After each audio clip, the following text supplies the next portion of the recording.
Oke, melanjutkan materi sebelumnya, tetap ya, yaitu menghitung present value.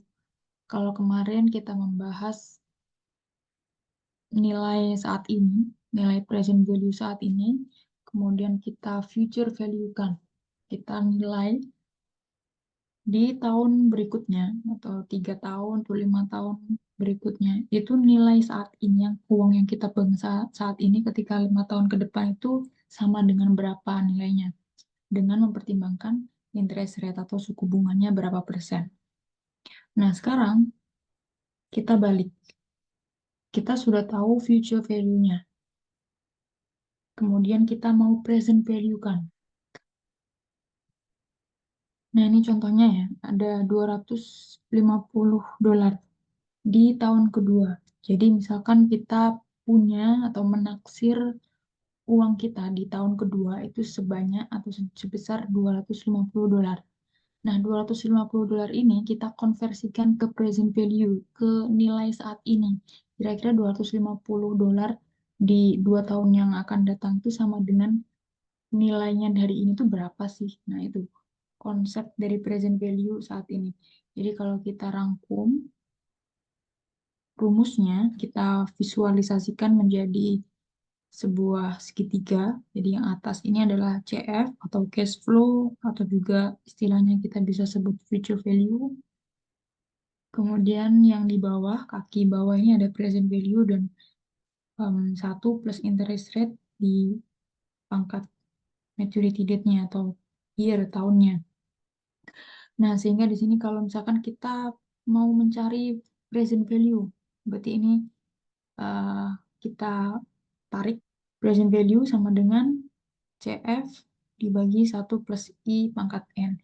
Kemudian kalau misalkan kita mau mencari future value-nya, future value ini berarti nilai uang kita di masa yang akan datang itu berapa. Nah, berarti future value sama dengan PV dikali 1 plus I pangkat N. Seperti itu. Nah, di sini ada studi kasus tadi ya, 250 di tahun kedua. Kemudian interest rate-nya ini adalah 15%. Nah, kalau di present value kan, ini sama dengan berapa nilainya? Ini sudah diketahui ya. CF 250, I atau R bisa ya. Ini adalah 0,15. Number of years-nya 2 tahun. Tinggal masukkan ke sini. Nah, ini jadinya 250, kemudian 1 plus 0,15 dikuadratkan.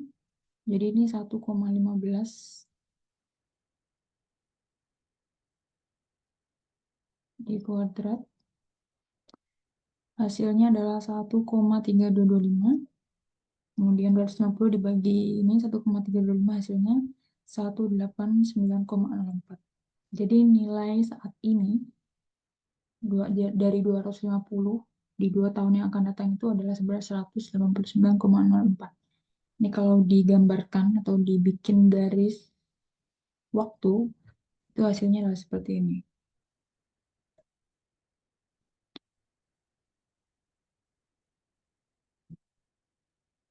Nah, biasanya the higher interest rate, the smaller the present value. Artinya kalau dengan nominal yang sama dan interest rate yang berbeda, misalkan interest rate-nya lebih tinggi, 0,3 misalkan. Nah, di sini present value-nya ini akan lebih kecil. Jadi artinya apa? Nilainya di tahun kedua itu akan lebih tinggi lagi karena gap-nya itu sangat tinggi. Begitupun juga kalau misalkan year-nya itu semakin lama, berarti present value-nya ini juga akan semakin kecil. Jadi kalau misalkan ini ada sampai 5 tahun bayarnya. Nah, di sini dia akan semakin kecil. Sehingga artinya apa? Gap-nya itu antara di tahun ke-0 sampai ke-5 itu sangat besar. Karena di sini pertimbangannya adalah interest rate yang pertama, yang kedua itu year-nya atau maturity date-nya.